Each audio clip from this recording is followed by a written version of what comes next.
This is Market Day Report. So a couple of headlines here. First off, Scott Bessent, Treasury Secretary, earlier this morning saying tariff revenue is near $100 billion already and could be $300 billion on an annualized rate. He also has come out and said that the August 12th deadline with China may be extended. Talks are set for Stockholm.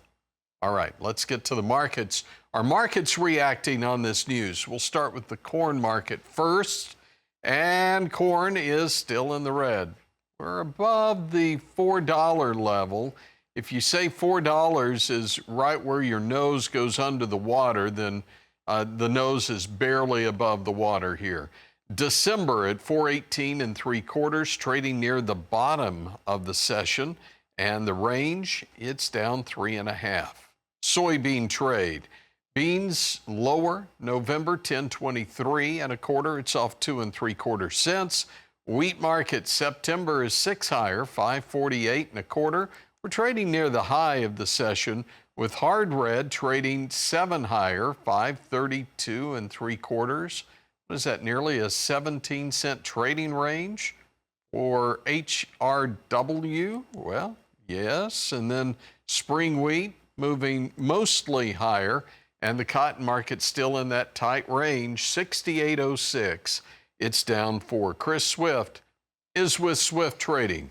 Chris, I've been thinking about it now for 30 minutes. What in the world could I ask Chris with markets doing absolutely nothing? Well, actually, Tony, they are. We're at polar opposites in soybean oil and soybean meal.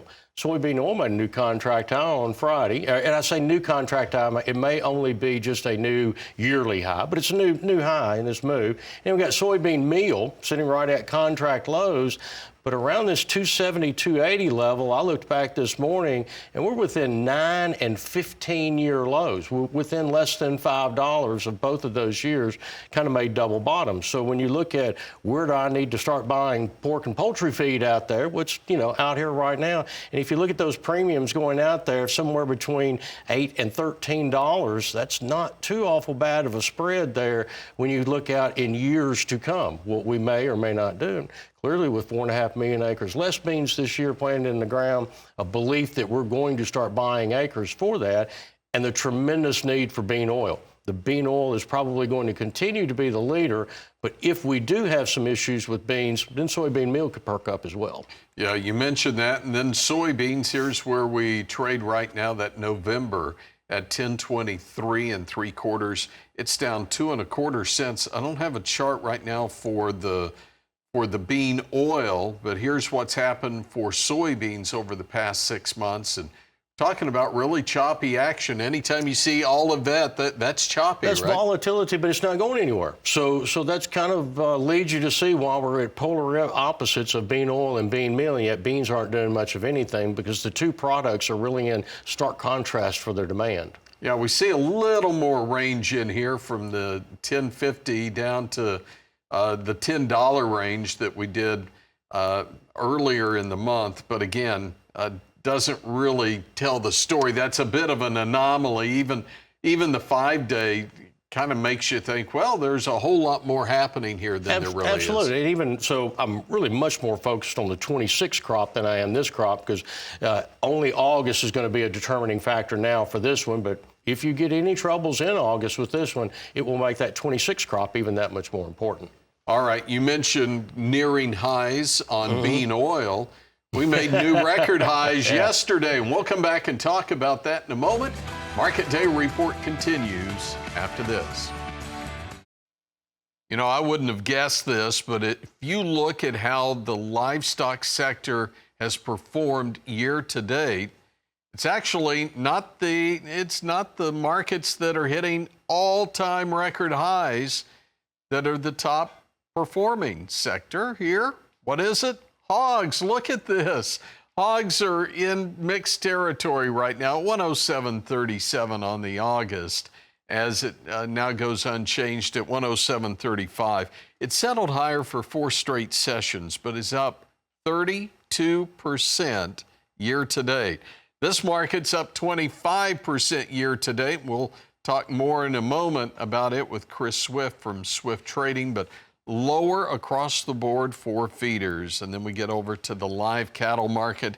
It's up just 16% year to date, but still, wow, 225.35 earlier in the session on the August, and we trade near the low right now at 224.32. Chris, what are you watching here? Well, and that is the spreads between the feeder cattle and the fat cattle. And we have to start with the feeder cattle. We finish off with the fat cattle. And yesterday, the spread between September feeder cattle and February fats settled at an all-time new width, $106 and some change out there. That's a lot of price to have to recover before you can begin making a profit.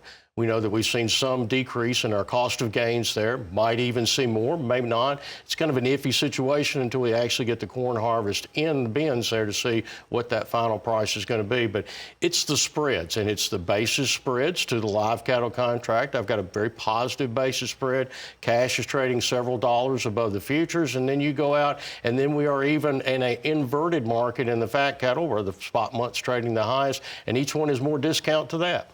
Similarly, in the feeder cattle market, the big difference there is the basis.